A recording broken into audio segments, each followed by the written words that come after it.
Dulquer சல்மானின் Kantha first look வெளியீடு. துல்கர் சல்மான் நடித்து வரும் காந்தா படத்தின் ஃபர்ஸ்ட் லுக் வெளியாகி உள்ளது. 1950களில் மெட்ராஸ் மாகாணத்தை அடிப்படையாக கொண்டு பீரியாடிக் டிராமாவாக இந்த படம் உருவாகி வருகிறது.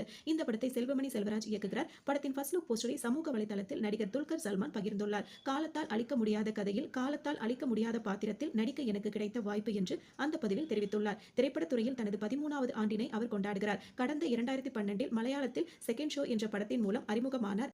அந்த படம் இதே பிப்ரவரி 3ஆம் தேதி வெளியானது. கருப்பு வெள்ளை நிறத்தில் வெளியாகி உள்ள காந்தா பட ஃபர்ஸ்ட் லுக் போஸ்டரில் கோட் ஷூட் அணிந்துள்ளார் துல்கர் சல்மான். அவரது மீசை அந்த கால ஸ்டைலில் மெல்லியதாக உள்ளது. இந்த படத்தில் துல்கர் சல்மான் உடன் பாக்யஸ்ரீ, சமுத்திரகனி உள்ளிட்ட பலர் நடிக்கின்றனர். ராணாவின் ஸ்கிரிப்ட் மீடியா மற்றும் துல்கர் ஃபேவர் நிறுவனங்கள் இணைந்து இந்த படத்தினை தயாரிக்கின்றனர். கடந்த ஆண்டு செப்டம்பரில் பூஜையுடன் பணிகள் தொடங்கின. கடந்த ஆண்டு நெட்ஃபிளிக்ஸ் OTTயில் வெளியாகி ரசிகர்கள் கவனத்தை ஈர்த்த ஆவணத்தொடர் தி ஹண்ட் ஃபயர் வீரப்பன். இந்த தொடரை இயக்கியவர் தான் இயக்குனர் செல்வமணி செல்வராஜ். இப்போது காந்தா படத்தை அவர் இயக்குகிறார். தெலுங்கில் உருவாகும் இப்படம் தமிழ், மலையாளம், கன்னடம், இந்தி மொழிகளில் வெளியாகும் என அறிவிக்கப்பட்டுள்ளது.